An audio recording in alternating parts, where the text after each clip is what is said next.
Thanks a lot and welcome to the workshop. So I'm happy to introduce Professor P.R. Naren to you.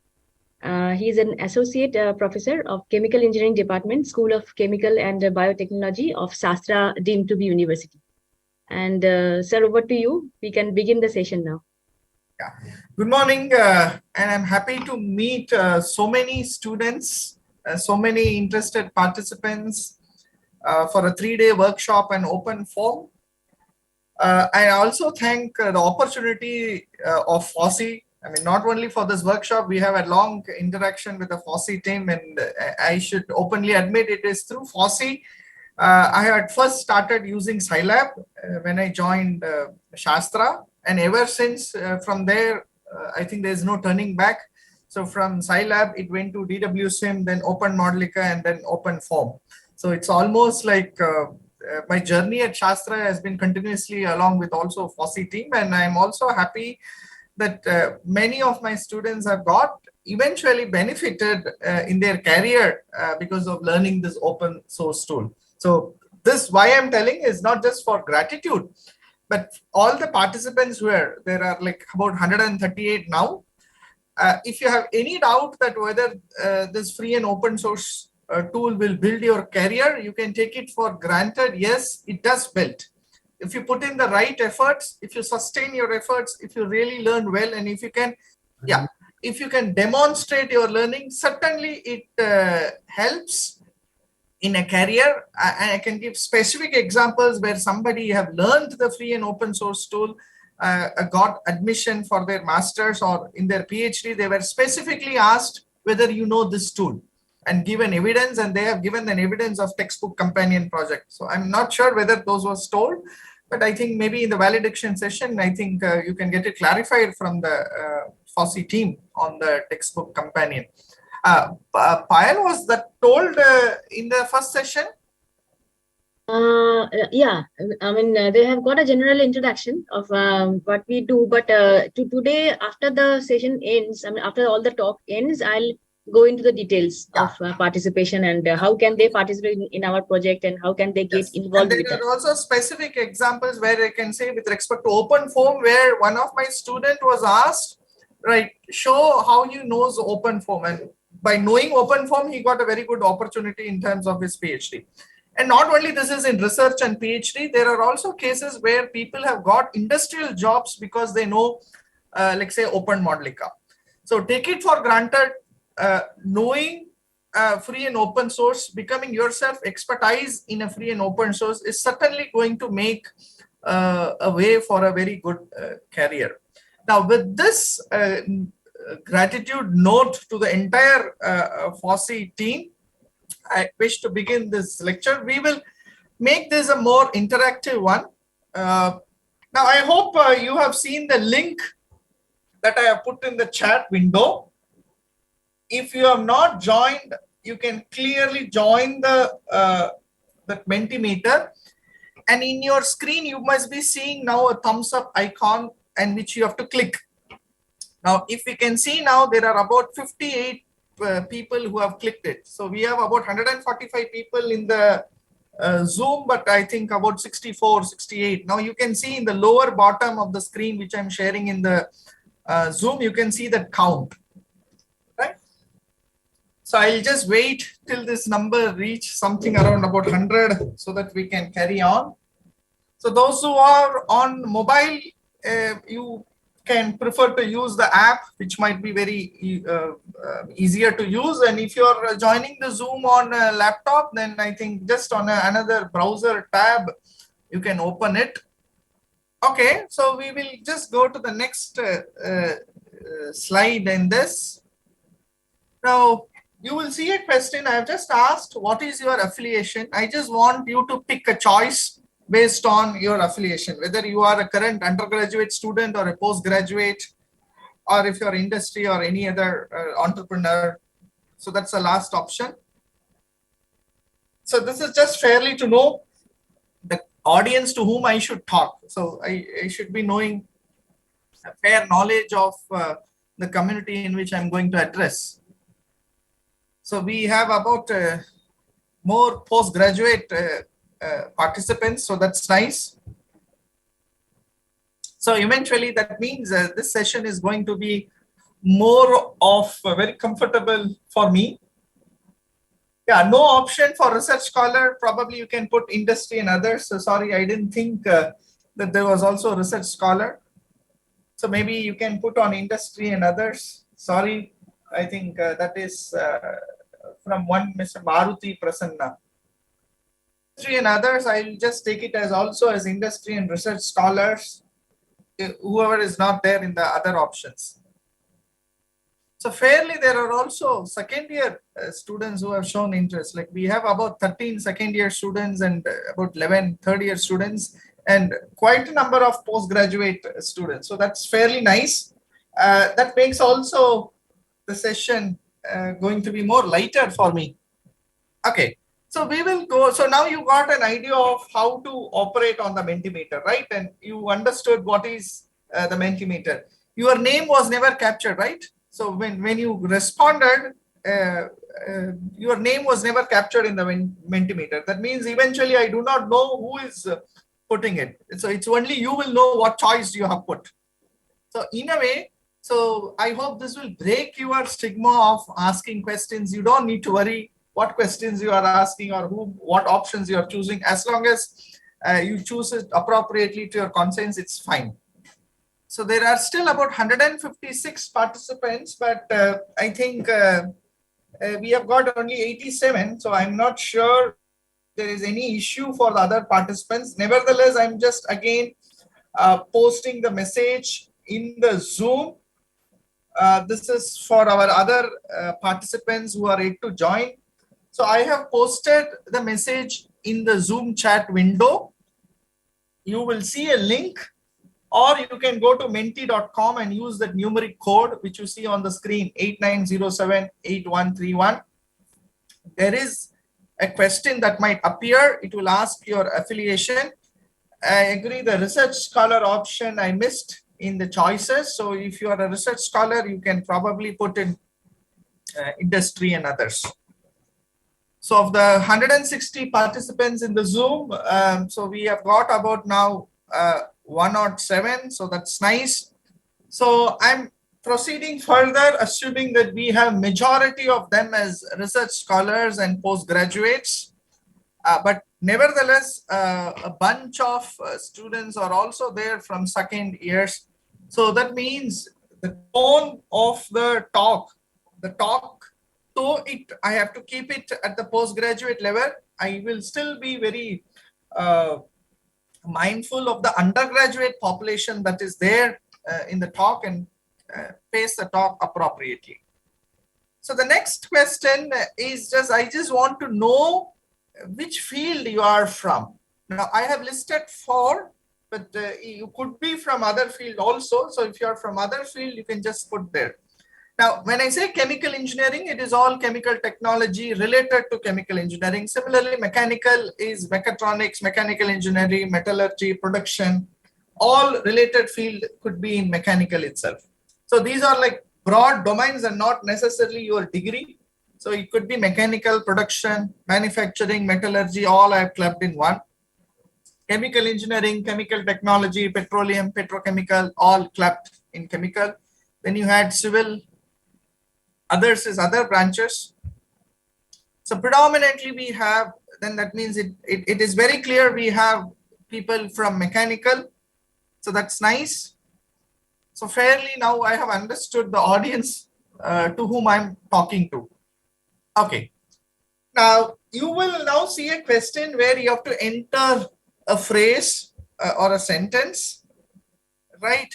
Now I will hide the results from the Zoom. So first let you enter because I don't want you to read somebody's text and then enter. You can enter what is something that you think you have learned. And like say you are confident. You can enter multiple times also. Multiple entries are allowed in this option. So you can do enter multiple times. I'll wait for a minute. I think they can unmute and respond, right, Professor Naren? No, they are actually texting it. I have actually Okay. hidden it. So I Okay. don't want Okay. to. Okay. Actually, yeah, that's why one person was asking, how should I respond? Oh, okay. So you should click at that link, and in the link they should respond. If you see in the Zoom meet, you will see there are 64 people who have responded. So let me just unhide the results. Now you can see what people have texted. So Blender they have learned, right? Was Blender Yesterday, not? yes, yesterday we had a session on GUI for OpenFOAM block mesh. Okay. So our team member Asdeep Adak took the session. That's why they Blender. know this. Good. Laminar and turbulent flow, equation, discretization, fantastic. Different types of meshing, running an open form. So that's good. Right.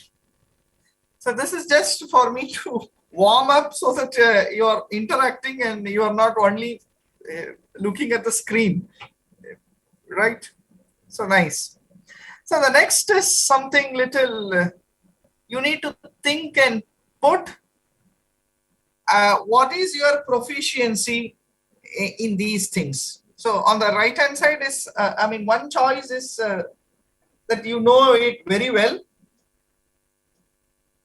Right. Let me just hide the results. Okay. Let us have people and then we can put. So 13 people have entered actually now. Okay. There are about 90 people. So now you can see the what is the average the people have responded. Okay. So I should appreciate fairly everybody have learned, and because we have a very good postgraduate population, and I think all these are then eventually easy. And it's very surprising for me to know that you know more of the derivation of the Navier stroke than of the energy balance equation. At any given day, I would probably say that I know energy balance equation derivation very well than a Navier stroke. So this means really the credit goes to the session handled by the Navier-Stokes equation in this open form, which means you have learned, right? So that is actually one success I should attribute to the FOSSI team, because that clearly reflects that people know now continuity and Navier-Stokes equation much better than the scalar equation, which is an energy balance equation. That's nice. And I'm happy to see that most of you know what is the Eulerian and Lagrangian approaches also. So that's nice. Okay. So the next is something that, sorry, just it's not the pause. Yeah. What should I talk in this session? Remember, this session is on heat transfer. So this session is on heat transfer. So if you are asked to suggest a topic to me in heat transfer, what you would like to suggest? In heat transfer, so let us restrict to at least the domain of heat transfer. Within heat transfer, what do you think I should be talking about for the next half an hour or so? I'm just showing the results. Convection, customization, convection, how to incorporate heat transfer, smooth horizontal pipe, discretization of heat transfer, equation of lumped heat transfer, convective, good, energy equation, LMTD, heat exchangers, good. So fairly many people have written something which I should say that I had thought of before coming to this talk. So that's nice. With this, we'll go ahead.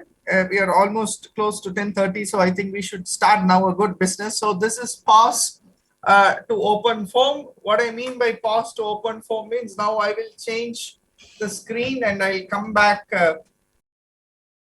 I'll stop sharing the screen and I will share the screen which I'm going to use now. Now, what we will do is, as people have hinted, we will see about the equations pertaining to heat transfer. Rather, I should say that we will see the equation pertaining to energy balance in CFD. Okay, how is energy balance is being done in CFD? So with this, let us go. Now, what we know as of now in CFD is all about solving flow, primarily it only solves flow. But we don't have only flow. Along with flow, we need to solve for energy. So this flow is nothing but momentum, right? Now, why we solve this momentum equation? Because we want to get the velocity pattern, right? We want to get the velocity pattern. If you ask the question, why we need to get the velocity pattern? Because this velocity pattern affects the performance. Performance, typically that means we will say as engineering characteristics. Engineering characteristics of that particular equipment. Now, the equipment that we are talking of could be an heat exchanger. Let's say if it is a heat transfer, it could be an evaporator, it could be a reactor, it could be a turbine, right? So this is heat transfer of an equipment that is used in a process. Now, it's not only this velocity pattern. This velocity pattern also has an effect. It also has an effect, or rather this energy will also have, the temperature distribution also has an effect on this velocity pattern, and that is why it is not about only solving flow, it is also about solving energy. The other equation which we solve in CFD is the species, which we actually call as mass balance. Now this is different from the continuity equation. The continuity equation is something that we call as overall mass balance, right? All of these, and there is no choice. Over and above this, continuity equation has to be solved. So there is no choice in this. This is must, this is must. These two are optional. These two are optional. It is not in all the CFD problems you will solve energy and species. Now here you might have a doubt.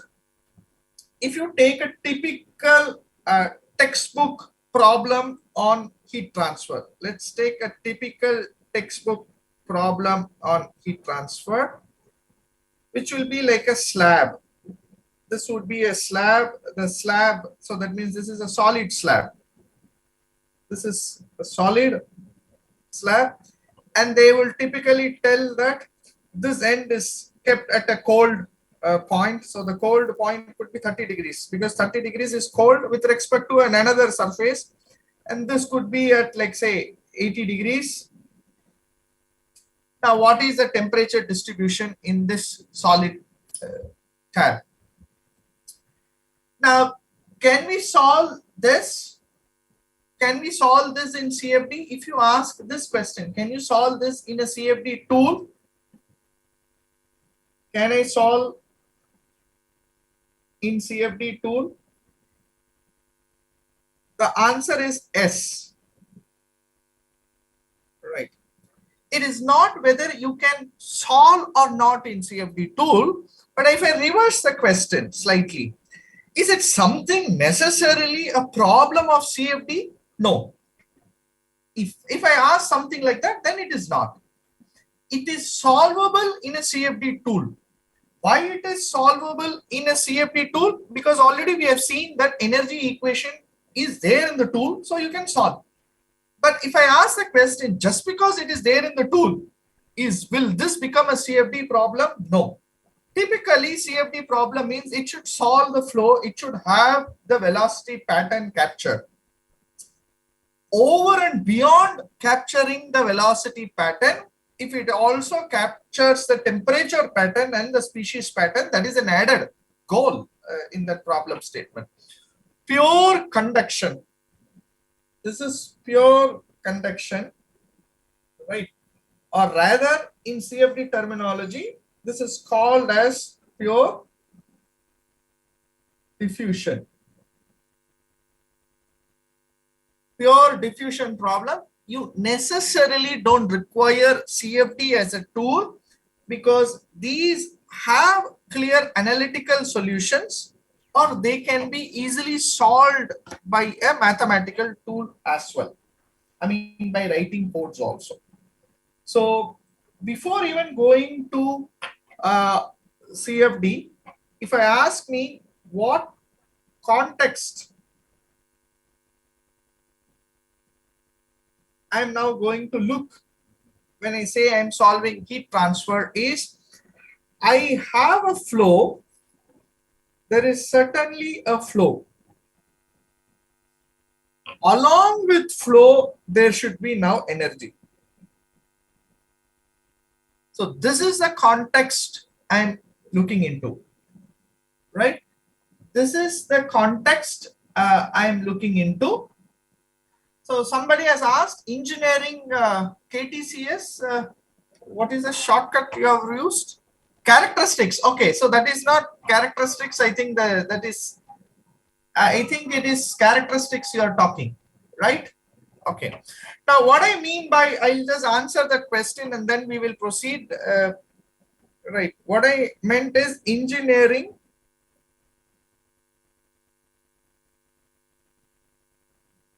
characteristics, which means, let's say, for example, your heat transfer coefficient. This is one characteristics. This is like a global characteristics which you require, because this will affect the heat transfer area, and this heat transfer area is what you are expected to design. When you say you design an equipment, you are actually arriving at the value of a heat transfer area. It is not directly that area that is important. Through this area, you are actually going to get the dimension. It could be length, breadth, height, diameter, or anything else, configuration and whatever it is. All these dimensions particularly is important depending on which kind of equipment you have. It is a shell and tube, tray, or something else. So this is one engineering parameter, or an engineering, I would say, parameter. And this parameter eventually is governed by how you solve. And this is what is important in design, and that is linked to also the velocity pattern. Now, because it is heat transfer, I'm talking about heat transfer characteristics, but it is not only heat transfer. Like, say, for example, if you might have seen terms something like conversion, yield, right, efficiency. Now, efficiency could be energy efficiency, right? All these are parameters which is required, right, which are required to be not designed. I mean, you need a certain value for a certain application, or you might be looking for a certain range of values as part of your process. Now, how will you arrive at these values? There are design procedures. Now, if you ask to actually calculate the heat transfer coefficient, are you doing CFD? If you ask the question, it is no, right? So that means, for example, I think many of you would know how to calculate shell and tube heat exchanger, right? Where the heat transfer rate is given as overall heat transfer coefficient times area times the temperature gradient. And this is linked to the diameter, the length, and the number of tubes and so on, which is a configuration of the heat transfer equipment, in this case, shell and tube. Are you by doing CFD and arriving this? If you ask this question, no, that's a simple no, right? We don't use CFD to arrive at this. But now the question is not that. One assumption that we make in shell and tube, like, say, for example, if these are two tubes, I'm just taking two tubes in a shell, right? I'm taking only two tubes in a shell, right? I'm not at all drawing the other parts. I'm just making it a very gross diagram. Now, you are assuming the fluid equally splits in both and then comes out equally from both. Is this assumption valid? If you ask now this question, is this assumption valid? You are assuming the temperature drop in both the tubes are same. Let's say, for example, if you send it at, like, say, 30 degree and you are heating it something, if this comes to 80 degrees Celsius, you are assuming this 30 degree also will come to 80 degrees Celsius. This is what you do when you are doing the conventional heat transfer calculation. But is this assumption valid, right? I'm not questioning the method, but can you assume this if I take number of tubes to be 40, if I like say I have 150 tubes, so on and so forth, will you still think that this is going to same? Probably now you will start thinking, no, there might be some variation. Now just think, if there is some variation, will not the tubes now bend differently? Because there is a thermal stress with respect to the tubes, and the tubes will bend. What if the first tubes bend like this, right? And the second tube bend like this, right? Then your heat exchanger will break. Is it clear? So that means you need to assess. You have calculated still the heat transfer area, but the performance of that equipment needs to be not only judged by that parameter, it is also judged by whether all the tubes in that heat transfer equipment are working perfectly. Now, this is assessed by trial and error also, or by periodic check also. So before CFD, if you ask me, like say some 100 years before, how people were doing, people were actually checking.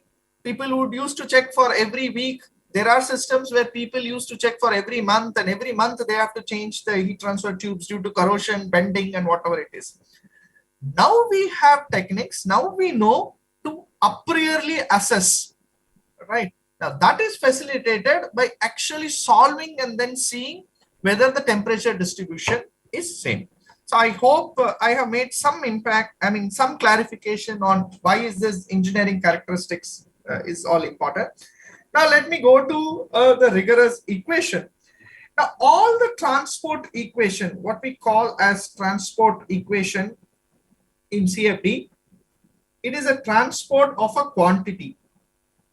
Let us assume that it is transport of a quantity.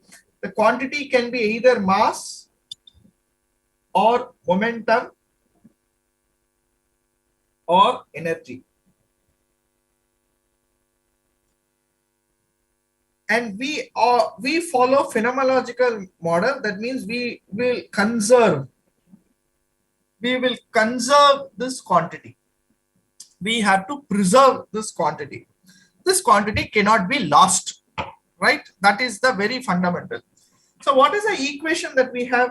Whether it is mass or energy, we can say is whatever is going in a control volume. So I'm taking a control volume. So I'm not going to talk on why control volume approach or what is a control mass approach or something.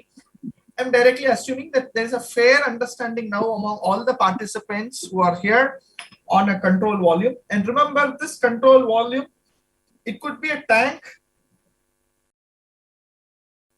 and this control volume could be a very, very small fixtures which is here. So if you integrate the control volume, you will get this tank. Okay, we are writing on a fictitious, very, very small volume on an equipment. This control volume can be as part of a tube also. So this means on a pipe flow, this small part can be this control volume. It can be on a part of heat exchangers also. So if you have a heat exchanger and let's say the shell and tube heat exchanger, suppose if you have, this control volume could be something over here. It could be anywhere, here or here. It is only when you integrate this control volume, you get the equipment, right? So that's the understanding. So let us, so all equations on in CFD can be written as in plus generation is equal to out plus consumption plus accumulation. This is the equation for all, right? This is the equation for all the three equations. The only difference is when you talk about continuity, you will not have the generation and consumption term. So now we have to talk about what is the in and out in terms of energy. How the fluid energy, how the energy comes in or goes out in a control volume, how the energy comes inside the control volume and goes outside the control volume. Now the energy can come in and go out in two ways. Now I'm not doing the complete derivation. I'm just giving the snapshot for you to understand the equation. One, it can come by flow. Another, it can come by diffusion. What do you mean by it can come by flow? Because the fluid is flowing, because there is a mass flow rate, and this mass flow rate is associated with an energy that we call as specific enthalpy, H. Every matter is associated with energy. Now, if a mass is coming in, then the enthalpy associated with that mass can also come in. Now, what is diffusion? Diffusion is without motion. So this is something that we call as convection, or rather in CFD language, we should call this as advection, because if you ask strict fluid physics people, they will call about advection and they will say convection as sum of advection and diffusion. Advection is of motion. Advection is what? Is because of motion. It is what? It because of velocity. Okay, rather flow. Now, so that means how to write convection. So we know that convection can be written in terms of mass flow rate. So this is always rate. You should remember everything is rate. So rate means quantity, any quantity per unit time. And what quantity we are focusing now? We are focusing on energy rate. So that means energy rate, which I put as E dot. If I write in SI unit, it will become joules per second, right? Joules per second. So if I know mass flow rate, and if I multiply that with the specific enthalpy, and I will get this energy rate. For example, if this is the mass flow rate at inlet, multiplied by its specific enthalpy. Now mass flow rate, let's say in SI unit, is kgs per second. Its specific enthalpy is joules per kg. Eventually you will get joules per second, which is the rate at which the energy flows in. Here we are considering only the enthalpy form of energy. We are not considering the kinetic and the other forms of energy. Similarly, the out also. Out can also have diffusion, and out can also have, it is not only in, but both in and out can have energy leaving it because of flow happening and flow going out. Now, what about diffusion? Diffusion is something, diffusion mode of energy transfer. Now, this is what we call it as conduction, where we do not really require the fluid to flow, but it is actually the submolecular or the molecular means of transporting a quantity. So this is how, I mean, like typically you tell an example, if you just stand near a hot place, you don't need the fluid to flow towards you. You can just feel the hotness just because of conduction, because the molecules hit you, and in the molecules hitting you, it conveys the energy. Now, how is a conductional mode of energy rate is given? This is what is given by the transport laws that you might have studied. For example, for energy transfer, it is the Fourier's law, right? The Fourier's law of heat conduction. That primarily tells the diffusional mode of transfer. So here again, the energy rate, or you can also write that as Q, is equal to a diffusion coefficient times a gradient of temperature, right? Any transport law can be written like this, but this is a very generic way of writing. What is the form in which that you know? You know it as lambda times gradient. Lambda is what you call as thermal conductivity. We can also write it in another form, which is like lambda times rho Cp and times del of rho Cpt. Eventually, if you write in this form, this term is called thermal diffusivity. Like how you have momentum diffusivity, this is also called thermal diffusivity. So now you know that in and out can be written in terms of either convection or diffusion. Now let's come about generation. Generation or consumption.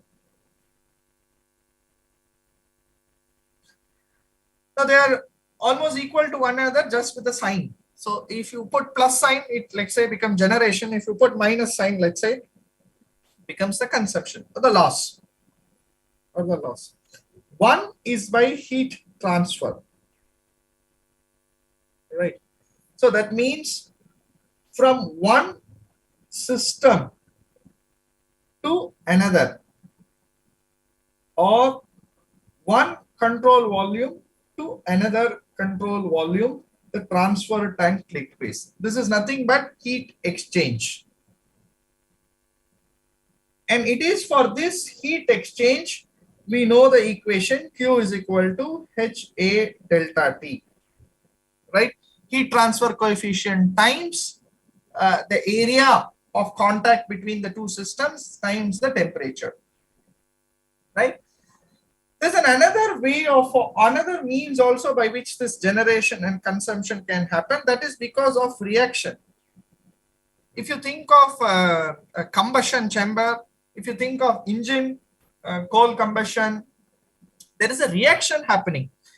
And by virtue of reaction, there can be a generation of heat or there can be a quenching of heat. There can be quenching of energy or there can be generation of the enthalpy.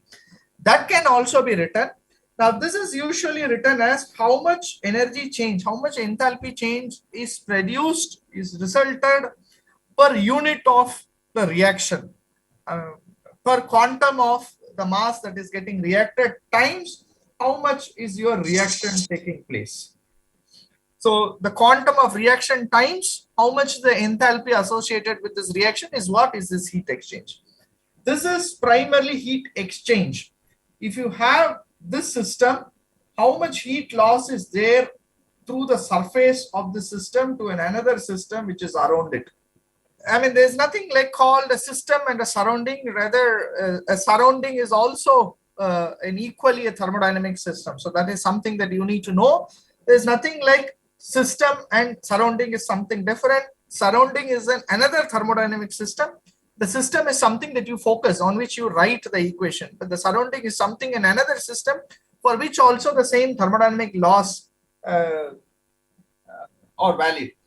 Now, I should actually thank, I mean, if I am not sure if how many of you have heard the thermodynamic lectures of Professor Sukatme, again from IIT Bombay. It is available in YouTube and also as part of, I think, the NME ICT initiative. So you can go back and look into the lecture where he would have explained very clearly the ideologies of the first law, the second law of thermodynamics and how heat has to be conceptualized. Okay, so now let us just write what is the final equation would look like. So we said in plus generation will be equal to out plus loss plus accumulation. Now all this with respect to a control volume in which the fluid is flowing, right? So you have a specific mass flow rate of fluid that is going in. So that means you have some velocity UVW of the fluid that is going in. Here again, the mass flow rate will be same, but the UVW will be still different. There could be some heat loss, okay, or the heat gain. It could be this side arrow or the other side arrow, whatever it is. And if there is a reaction, then there could be a reaction also occurring within this control volume. All these are accounted. All these are for a very general case. Now, if this is the case, you will end up in an equation which you clearly know now, or you might have seen in books as in will come because of the flow. I think I will avoid writing the differential equation for want of time. I will just write first, yeah. So because of flow times enthalpy, this is the inlet that is happening because of advection, plus whatever is the flux that will happen because of diffusion. Now, I am not putting the directional coordinates here. It can be x, y, or z. So this could be dx, dy, or dz. So this is because of diffusion. This is again in. Plus, you can have either the generation, the transfer within the system, into the system, or out of the system.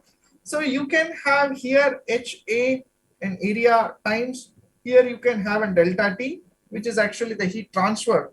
So this could be generation, or this could be loss.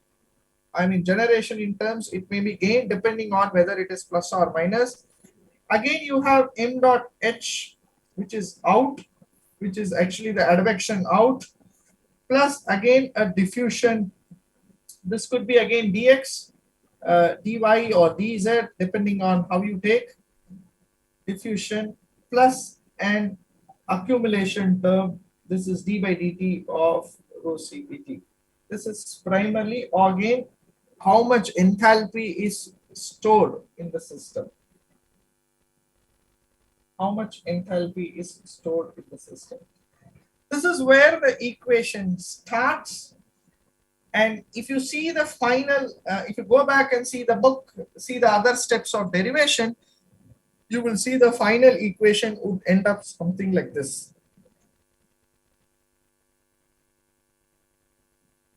So it is this term that's coming like this. The mass flow rate term is what is coming as rho into u minus, or let's say plus, this could be plus or minus. This is again dt by dx.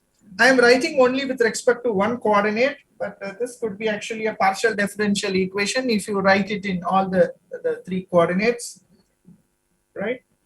Equal to minus, this is the thermal conductivity times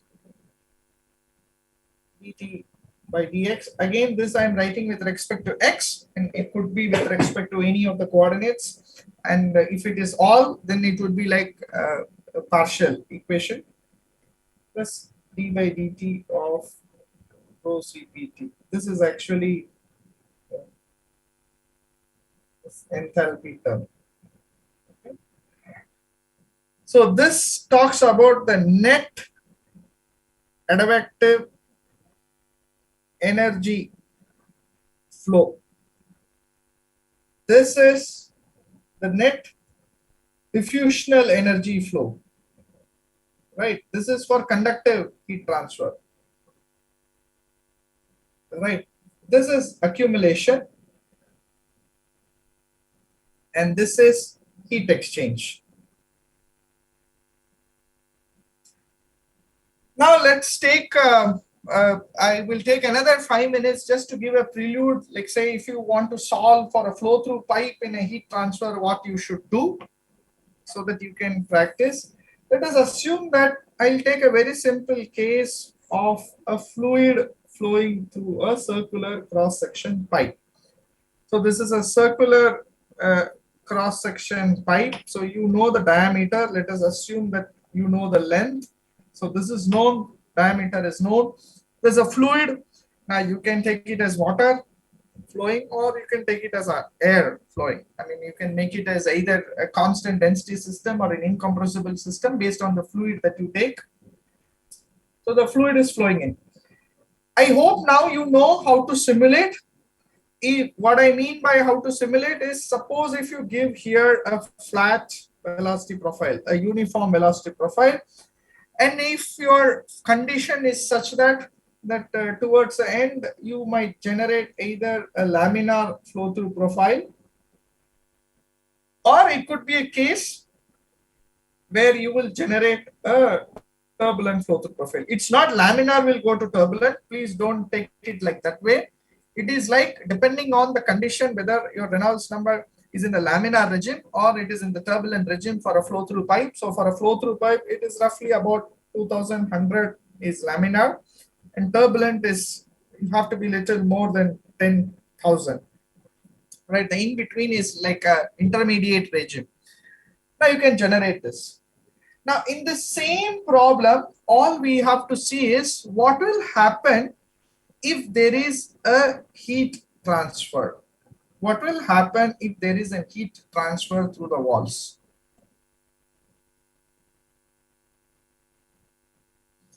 So that means we are more specific about what is the wall boundary condition.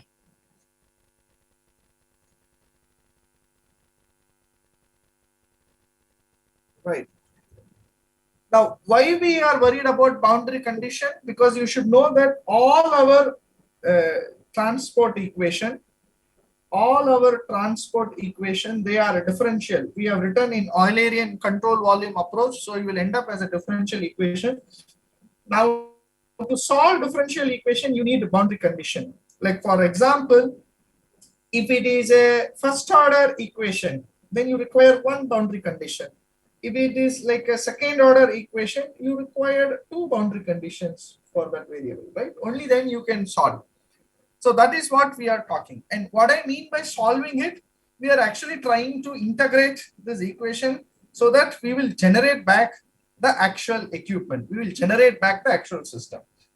So you might have seen you or heard in your previous lectures what it means by no slip, free slip, boundary conditions, which are all for solving the momentum balance equation. Now I'm going to take you and then tell about what is the specific boundary condition that you will use it for your energy transfer. Primarily, what is the first type? That is actually the adiabatic wall. What do you mean by adiabatic wall?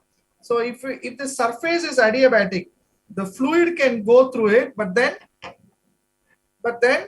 this energy transfer is not possible.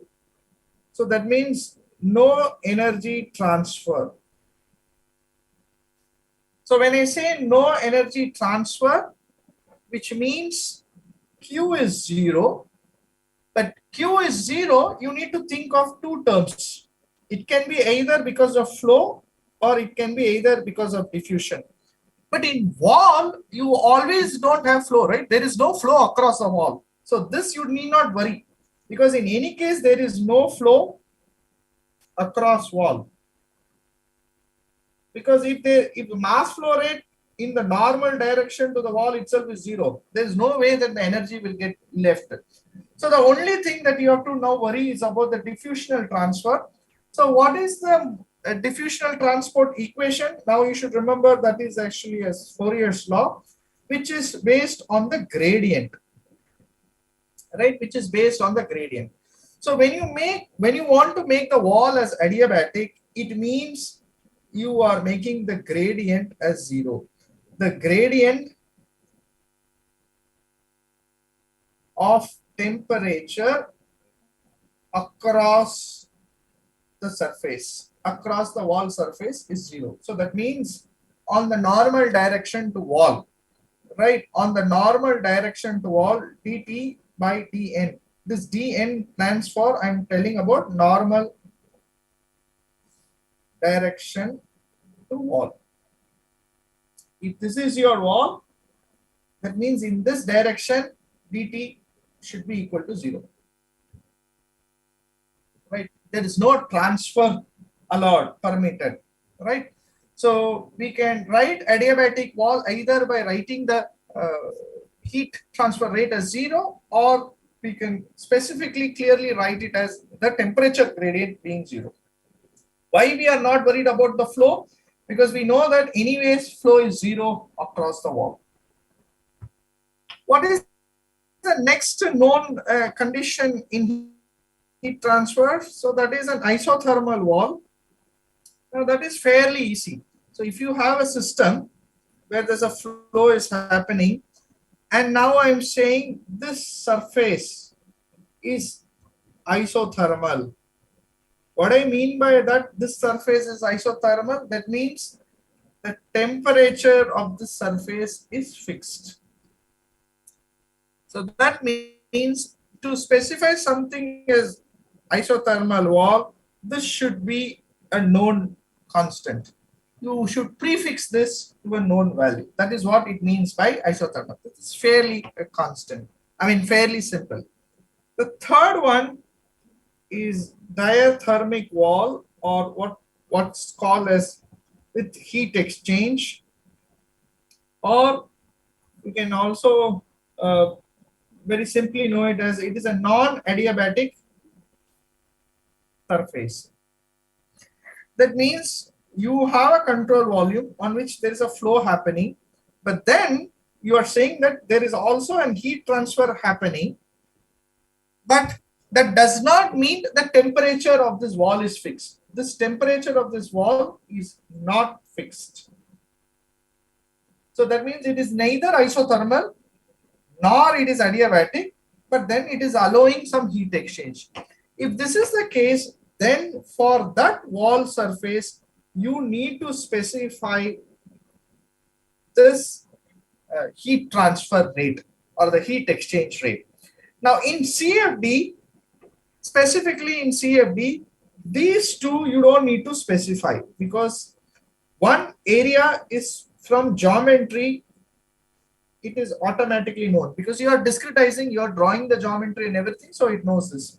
This delta T, it will compute, right? So this delta T is what the system can compute based on what is there in the system profile and what is the temperature that is given outside. But this heat transfer coefficient is something that we need to provide. Now, you cannot be without providing this heat transfer coefficient. This heat transfer coefficient is something that we have to provide. So that means essentially you have three boundary conditions. One is adiabatic, isothermal, and another is diathermic. So in adiabatic, the heat flux or the gradient is specified as 0. In isothermal, the wall temperature has to be specified, whereas in a diathermic or in a surface with heat exchange, we have to actually specify the heat transfer coefficient. Okay. So any other questions? So I think I'll stop here. I do know that we didn't do elaborate derivation, but that's fine. I think in 1 hour, we have to just understand, appreciate what is the problem that we are going to probably do and what is heat transfer. I think in 1 hour, I hope fair amount of understanding you have got. Any other question? In buoyancy driven flow or energy and momentum coupled as velocity? Yes.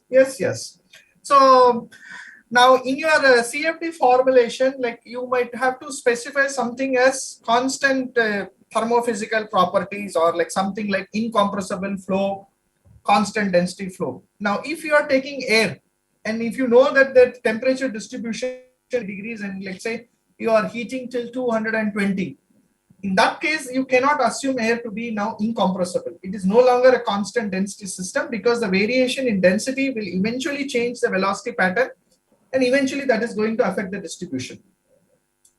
And so that means if you are doing systems where there is a change in density, then it is to be accounted. Coupled. The other question is the best book I would always suggest is the book. If you are a mechanical engineer, you should be very proud of a book called Suhas Patankar. He's an Indian now. He's an Indian, studied in College of Engineering, Pune, and then eventually now I think he's in Wisconsin for a long time. He has written one of the finest book on heat transfer and CFD. So read the book of Patankar.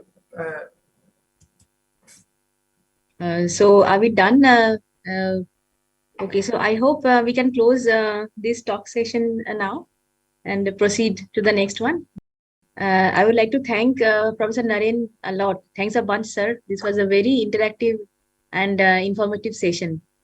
Yeah, thank you. Thank you, madam. Thank you, sir. Thank you for joining. Yeah, thank you.